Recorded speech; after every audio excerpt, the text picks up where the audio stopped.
오늘 설교의 제목은 시선입니다.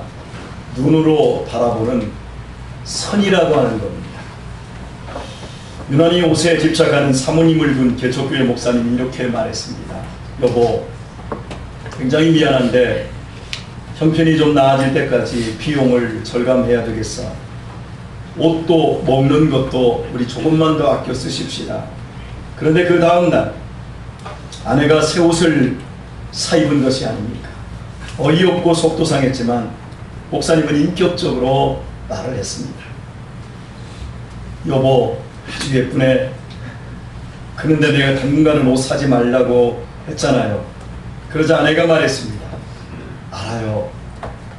그런데 점원이 하도 입어보라고 해서 그냥 입어만 보고 벗으려 했어요. 절대 살 마음은 없었어요. 그런데 벗으려는데 글쎄 사탄이 너무너무 예쁘니 눈 다 감고 사라고. 목사님도 이해할 거라고 유혹하지 뭐예요. 이 말에 목사님은 그럴 때는 말씀대로 사탄아 내 뒤로 물러가라고 소리쳤어야지. 그러자 사모님의 대답은 물론 했지요. 그랬더니 사탄이 내 뒤로 가더니 사모님 뒤에서 보니 뒤태가 더 예쁘신데요. 그러지 뭐예요. 그래서 하나 샀어요. 사모님은 알면서도 당했습니다. 그런데 어디 이 얘기가 이 사모님만의 이야기겠습니까? 우리 모두 이러고 살지 않습니까? 안 해야 되는데, 그거 하면 큰일 나는데, 이렇게 하면 안 되는데, 그런데 우리는 그렇게 하고 살지 않습니까? 그럼에도 우리가 오늘까지 멸망치 않고 잘 살고 있는 이유는 그래도 우리를 불쌍히 여겨주시는 우리 주님의 은혜 때문입니다. 아멘. 바울은 거짓 선동으로 억울하게 결박당하고 맞아 죽을 위기에서 단 한마디의 변명이나 안거를 하지 않았습니다. 이는 바울의 인생의 모든 주권을 오직 하나님께 두었기 때문이었습니다. 즉 하나님이 바울의 인생에 주어셨기 때문입니다. 먹든지 마시든지 무엇을 하든지 살든지 죽든지 다 하나님의 영광만을 위해서 하나님의 주어가 되심을 위하여 산 바울의 흔적이었습니다. 본문은 바울을 중심으로 두 개의 시선이 교차하고 있습니다. 첫 번째 시선은 바울을 죽이려는 유대인들의 시선입니다. 유대인 무리는 율법과 성전을 무시하고 이방인을 끌어들였다며 진위 여부와 상관없이 바울을 죽이고자 했습니다. 30절에 보면 원성이 소동하며 백성이 달려와 모여 바울을 잡았다고 하는데 원문은 두 손을 묶었다라는 의미입니다. 단순히 잡은 것이 아니라 두 손을 묶어버렸습니다. 분노한 유대인들은 불문곡직하고 바울의 손을 묶은 뒤 포박당한 짐승을 끌고 가듯 바울을 성전 밖으로 끌어내었습니다. 그와 동시에 성전을 관리하는 레위인들은 성전으로 통하는 모든 문들을 닫아서 바울의 죽음을 동조했습니다. 이것이 바울을 죽이고자 하는 유대인들의 시선이었습니다. 반면 또 다른 시선은 이렇습니다. 31절입니다. 31절을 한번 읽을까요? 시작. 저희가 그를 죽이려 때에 온 예루살렘에 여러 나라 소문이 그때에 성장하게 되리되. 예, 주목할 말씀은 저희가 그를 죽이려 할 때입니다. 여기에서 때는 그 순간을 의미할 뿐 아니라 유대인들이 바울을 죽이려는 장면과 겹쳐서 일어난 또 다른 시각을, 또 다른 장면을 보여주기 위한 표현입니다. 유대인들은 괴성을 지르며 바울을 성전 밖으로 끌어냈습니다. 그 소리가 얼마나 컸던지 온 예루살렘이 요강하다라는 보고가 즉시 치안 책임자인 로마 군대의 천부장에게 올라갔습니다. 성벽 서북쪽에 위치해 있는 안토니아 요새에 주둔하고 있던 로마의 천부장은 급히 휘하의 군사들 100부장을 포함한 군사들을 거느리고 현장으로 달려 내려갔습니다. 유대인들은 갑작스러운 천부장과 군사들의 출동에 잠시 행동을 멈추었고 천부장은 부하들에게 몰매 맞고 있던 바울을 손뿐 아니라 이제 상체 전체를 두 쇠사슬로 결박토록 명령했습니다. 그러니까 뒤로 이렇게 손이 첫 번째 쇠사슬로 뒤로 묶였습니다. 그리고는 온 몸을 감아버렸습니다. 이는 천부장이 바울을 구해주려는 의도가 없었음을 의미합니다. 천부장은 단지 치안의 책임자로서 소동의 주모자처럼 되어 있는 책임자처럼 되어 있는 바울을 묶어서 소동을 멈추려고만 했을 뿐입니다. 천부장은 소동의 핵심에 있는 바울을 쇠사슬로 묶고는 너는 신원이 누구이며 무슨 잘못을 저질렀는지를 물었습니다. 그러나 유대인들이 저마다 소리쳐 대답하느라 그들의 소리가 헛내어 뒤엉켜 진상을 파악할 수가 없었습니다. 그러자 천부장은 바울을 안토니아 요새로 연행해 가도록 명령을 했고, 이 과정에서도 묶여있는 바울 사도를 유대인들은 계속해서 폭행을 했습니다. 폭행이 얼마나 심했던지 바울이 피투성이가 되어 쓰러지자 군인들이 바울의 몸을 번쩍 들어서 층계 위로 올려 놓아야 했습니다. 로마 천부장과 그 군인들의 눈에 이렇게까지 폭행을 당하는 바울이 어떻게 비추어졌을까요? 한심스럽고 불쌍한 인간으로 비추어졌을 것입니다. 바울 사도는 이 당시에 벌써 노년에 속한 나이였습니다. 노인이 이렇게까지 얻어맞고 이렇게까지 멸시를 당하는 그 눈, 그 모습으로 비춰졌을 때 이것이 오늘 우리가 보아야 될 두 번째 시선입니다. 바울은 살인강도이거나 반인륜적 범죄를 저지른 흉악범이 아니었습니다.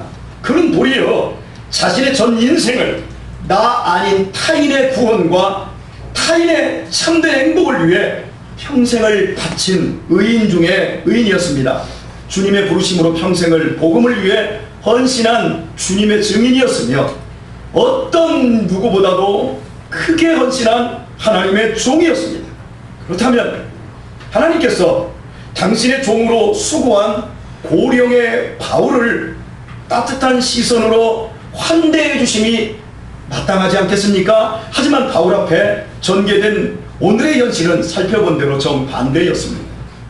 유대인의 시선으로는 때려 죽여도 시원찮은 인간이며 로마인의 시선에는 개 돼지만도 못한 취급을 받는 불쌍하고 한심한 인간이 되었습니다.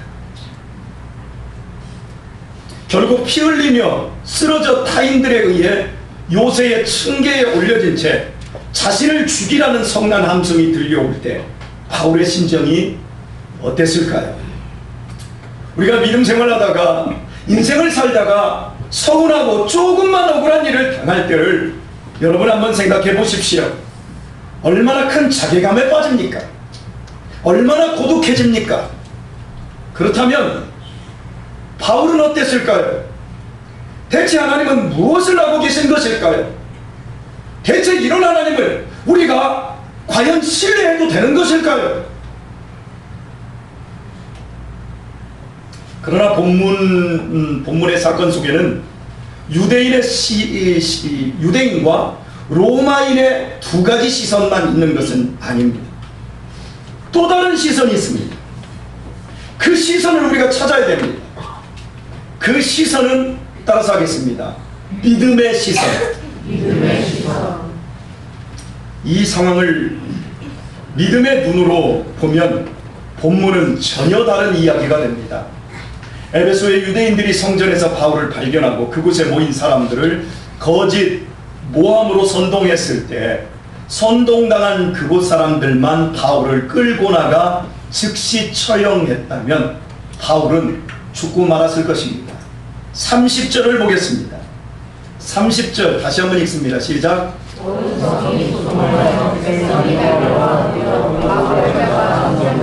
됐습니다.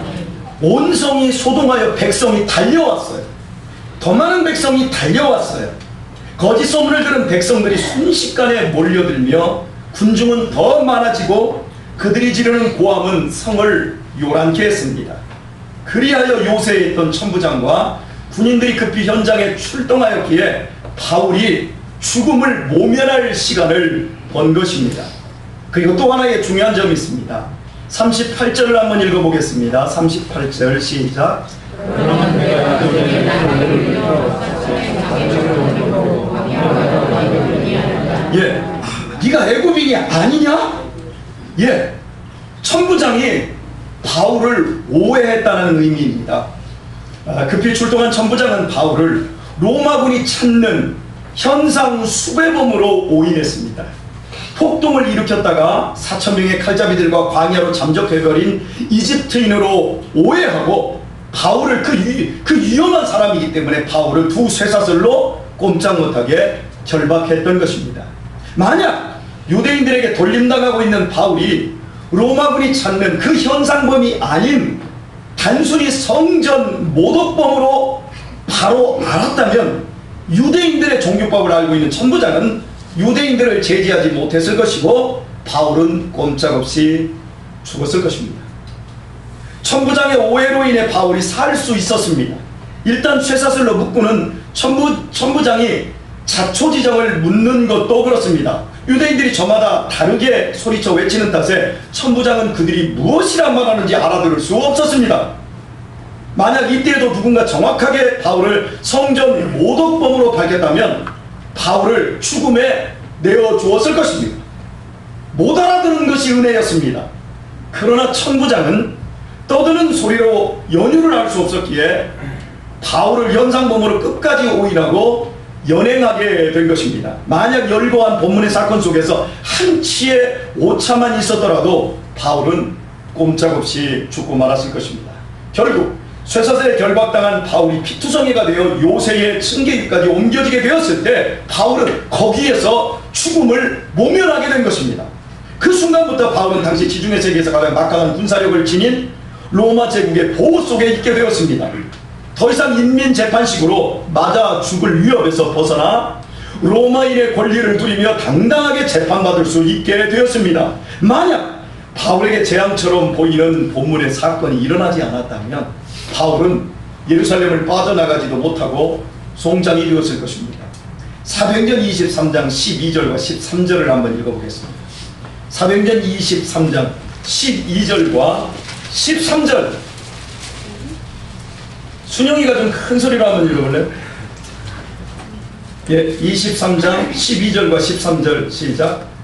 아리셈의 유대인들이 당을 지어 맹세하되 바울을 죽이기 전에는 먹지도 아니하고 마시지도 아니하겠다 하고 이같이 분맹한 자가 40여 명이더라. 예, 여러분 바울이 오늘 이렇게 잡히지 않았다면 분명 유대인의 결사대에 의해 예루살렘을 벗어나기도 전에 암살당하고 말았을 것입니다.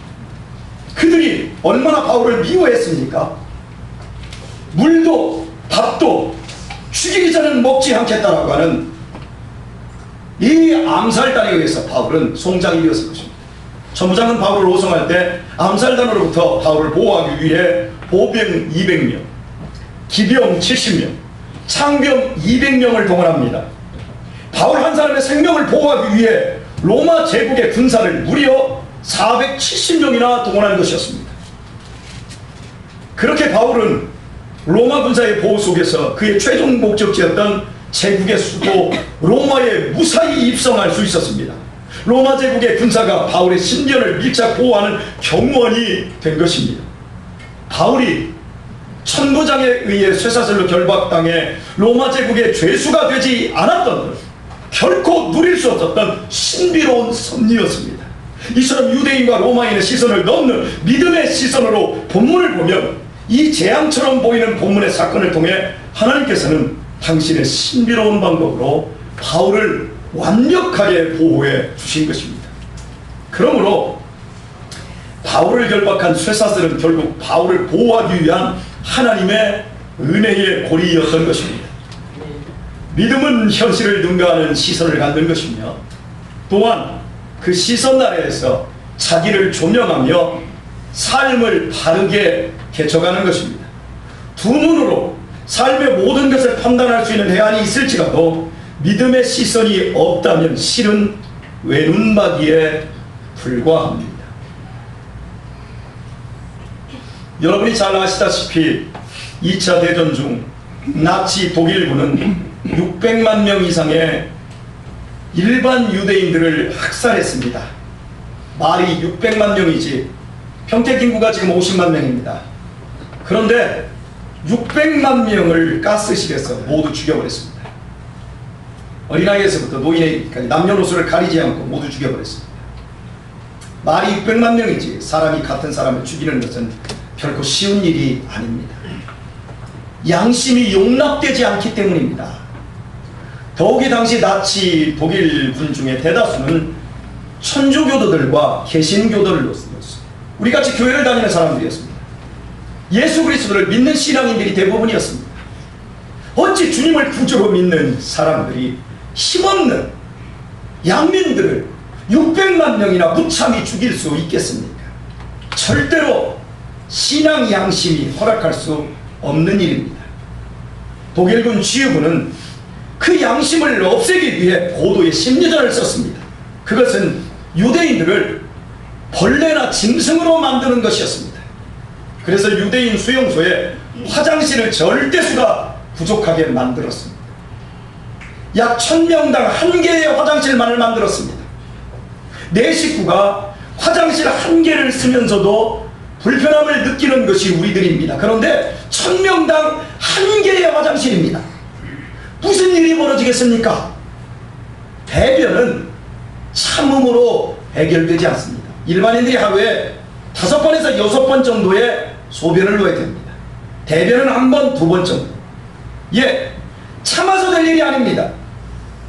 1000명 중에 1명, 1개 정도의 화장실에서 무슨 일이 벌어지겠습니까?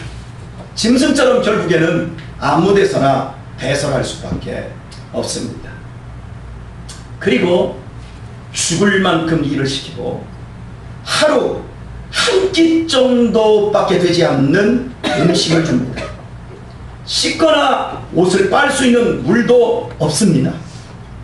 피골이 상접해지고 광대뼈는 튀어나오고 몸에서 악취가 나고 몸에서는 빈대와 벼룩이 기어다닙니다. 겉모습만으로는 완전히 더러운 짐승처럼 벌레처럼 변해갑니다. 더 큰 고통은 저녁에 유대인들이 막사에 들어가면 밖에서 문을 걸어 잠가 화장실 출입을 막습니다. 상상해 보십시오. 깡마르고 씻지 못한 채 배설물과 어우러져 악취나는 이들의 모습이 독일군들에게 어떻게 보였겠습니까? 짐승으로 벌레처럼 보이는 것입니다. 그들을 죽이는데 더러운 짐승 한 마리 제거하는 것으로 밖에 여겨지지 않습니다. 벌레 한 마리 밟아서 죽이는 것과 다르지 않게 보여집니다. 그런 시선을 주었습니다. 이것이 예수님을 구주로 믿는다는 다치 독일군들이 저지른 만행이었습니다. 우리 같은 사람들이 저지른 만행이었습니다. 이렇게 하여 600만 명의 유대인이 죽었습니다. 그래도 이 야만적인 수용소에서 끝까지 살아남은 소수의 유대인들이 있었습니다. 그들은 야훼 하나님, 여호와 하나님을 신앙하며 자신의 모습 속에서 하나님의 형상을 놓지 않으려 애쓴 자들이었습니다. 수용소에서는 새벽 4시가 되면 커피 한 잔을 제공했습니다. 말이 커피지 하얀 물에 불과합니다. 그런데 유일하게 따뜻한 물이었습니다. 그들은 생명 유지를 위해 한 약 이만한 컵에 물을 반절 정도만 마시고는 그 작은 물을, 그 적은 물을 가지고 옷 조각에 물을 적셔 이를 닦고 그 물로 세수를 했습니다.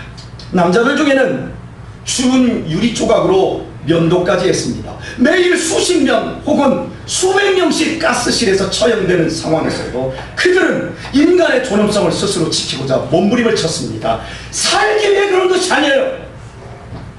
그들은 죽더라도 인간으로 죽기를 위해 그리 투쟁한 겁니다. 살기 위해 그렇게 살려고 하는 사람은 모두 스스로가 약해져서 자살하고 죽어버렸습니다. 그들은 죽더라도 인간으로 죽기를 위해 투쟁한 것입니다. 그런데 바로 거기에서 생명의 길이 열렸습니다. 매일 처형자들을 독일군들이 골라내는데 그때 인간 짐승들 사이에 잘 면도된 얼굴이 독일군들의 눈에 보입니다. 그건 마르고 더럽기는 하지만 분명히 인간의 얼굴이었습니다. 독일군은 그들만큼은 처형자로 선택할 수가 없었습니다. 이처럼 수용소에서 살아남은 자들은 끝까지 인간다움을 잃지 않았던 사람들이었습니다. 대체 누가 야만이고 누가 존엄입니까? 무엇이 야만과 존엄을 나눈 것입니까? 누가 짐승이고 누가 인간입니까? 깨끗하게 면도와 샤워를 하고 근사한 옷을 입고 맛난 음식을 배불리 먹어서 얼굴이 윤택해 보이고 매주일이면 양복을 입고 예배당에 가 앉아서 하나님을 찬송하지만 근무지인 수용소로 복귀해서는 사람을 짐승처럼 수백만 명이나 잡아 죽이는 신앙 양심을 잃어버린 나치 군인들이 야만이었고 그들이 짐승이었습니다.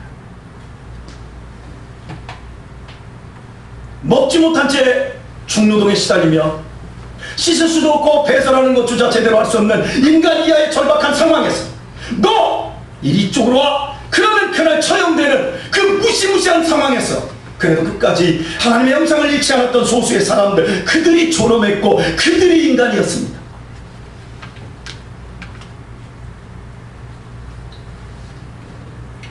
참된 인간의 기준은 깨끗하게 단장된 외면이 아닌 교양이 흘러넘치고 고급한 언어를 구사하는 데서 있는 것이 아닌 버러지 같은 환경에서도 결코 잃지 않은 인간 존엄이었습니다. 무엇이 서로 다른 환경에서 이들을 이렇게 만들었습니까? 시선의 차이입니다.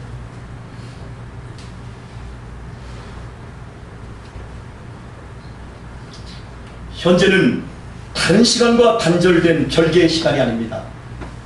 현재는 과거의 결과요 미래의 토대입니다. 그리고 과거, 현재, 미래는 상황과 환경에 따라 달라지는 것이 아니라 내가 가진 시선에 따라 달라집니다.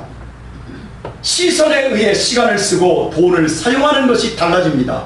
꿈이 달라지고 인생의 목적이 시선에 따라 달라집니다. 현실의 쾌락과 탐욕만을 쫓는 외눈박이에 과거와 현재와 미래가 아름답고 존귀해질 리 없습니다. 마찬가지로 믿음의 시선을 가진 자의 과거와 현재와 미래가 패역하고 부끄러게 될 리도 없습니다. 교회를 다니느냐 안 다니냐의 문제를 떠나 진실로 내가 어떤 시선을 가졌느냐가 중요합니다. 주 안에서 사랑하는 교회 여러분, 우리는 지난날 어떤 시선으로 살아왔습니까?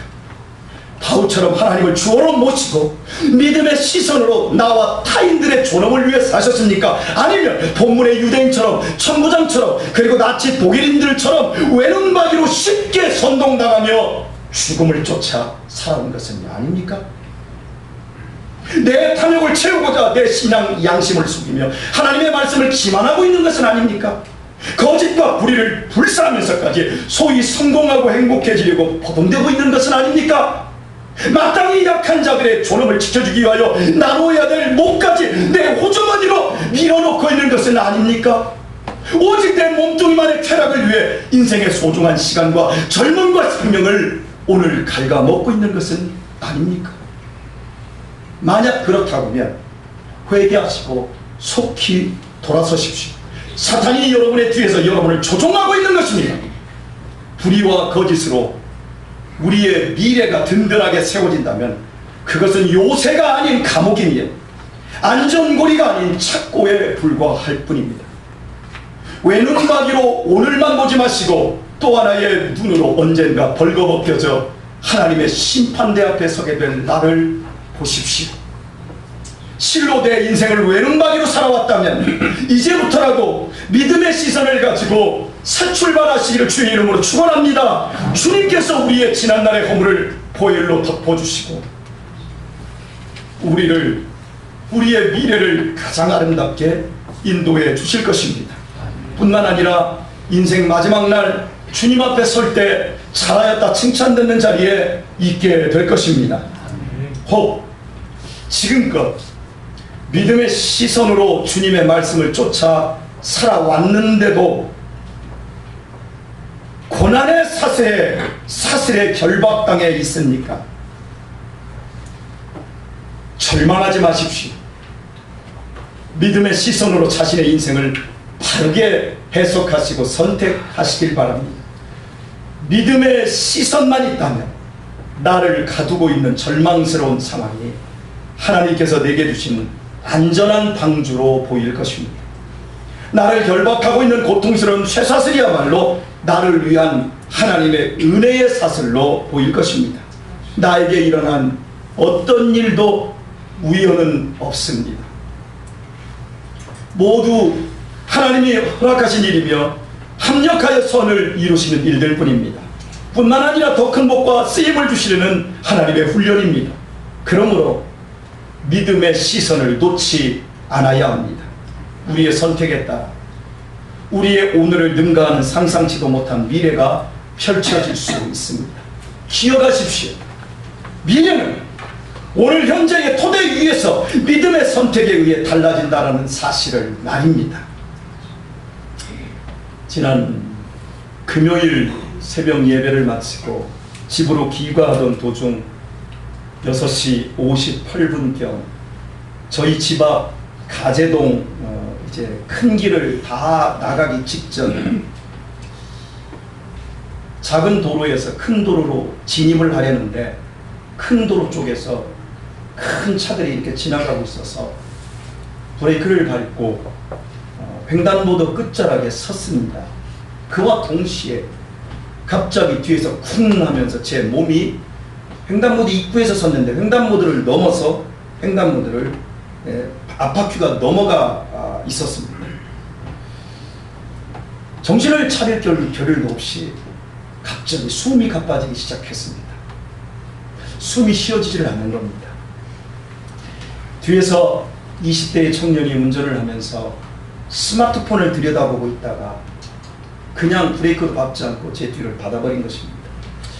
벌써 이 사고가 이번까지 4번을 당했습니다.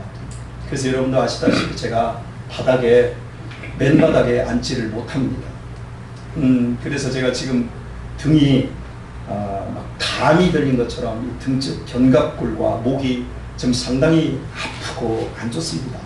허리는 예전에 한 60 정도 아팠다면 오늘은 한 80 정도 아픕니다. 그래서 양 이틀간 병원에 제가 입원을 해 있다가 어제 퇴원을 하고 오늘 여러분 앞에 서게 되었습니다. 병원에 있는 기간 동안 생각을 했습니다. 그리고 하나님께 감사했습니다. 하나님, 내 남은 노년의 때 내가 어떤 모습으로 늙어갈지 제가 기대를 못했는데 이제는 대충 알 것 같습니다. 하나님, 허리가 구부러질 것이고 허리 통증으로 인해서 많은 날들을 고생하며 살게 될 것 같습니다. 하나님, 저의 미래를 조금이라도 보여주셔서 감사합니다. 하나님, 겸손하게 살겠습니다. 여러분, 차가 밀려나가는데요, 차가 제 앞에서 싹 하고 밀려나갔습니까? 이쪽에서 오는 트럭이 샥 하고 저를 피해갔어요. 그냥 받았으면 저와 여러분은 못 만났겠지요. 순간입니다. 여러분, 우리에게 유일하게 내 것은 무엇인 줄 아십니까? 젊음, 건강, 돈이 아니라 유일하게 내 것, 셰익스피어가 말한 대로 유일하게 내 것, 그것은 죽음밖에 없다 그랬어요. 기억하십시오. 미래는 오늘 현재의 토대 위에서 내 믿음의 시선에 따라, 그리고 그 시선에 따른 양심적인 선택에 의해 달라진다는 사실을 말입니다. 오늘의 말씀을 맺겠습니다. 대부분의 사람들은 외눈박이로 현실만 보지만, 오늘의 절망만 보지만, 우리는 영원한 것을 보는 믿음의 시선을 가진 축복의 사람들입니다. 그 믿음의 시선이 있기에 우리는 이 땅에서 하나님께서 통치하실 그분의 나라와 그분의 의를 꿈꿉니다. 그리고 인정합니다. 이 믿음의 시선을 놓치지 않고 살 때야말로 우리의 존재의 의미는 물론 우리의 믿음 역시 존엄해질 수 있습니다. 권면합니다. 천국 가는 그날까지 어떤 환경, 어떤 상황에서도 믿음의 시선을 놓치지 마십시오. 잘 살려고 아둥바둥 살 것이 아니라 존귀하게 죽기 위해 나머지 인생을 사십시오. 여러분이 잘 살려고 아둥바둥할수록 외눈박이 인생으로 처참해질 겁니다. 이제부터 존귀하게 죽기 위해 나머지 인생을 사셔야 합니다.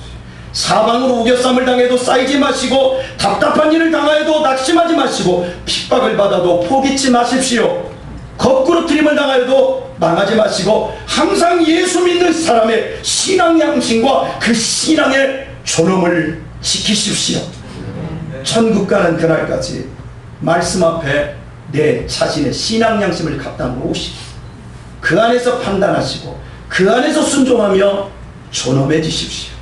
부디 현실만 보고 판단하고 불평하고 원망하는 외눈박이가 아닌 믿음의 시선으로 남은 여생을 복되게 살다가 이 다음에 우리 모두 천국에서 기쁘게 만날 수 있기를 주의 이름으로 축원드립니다. 아멘. 찬양하겠습니다.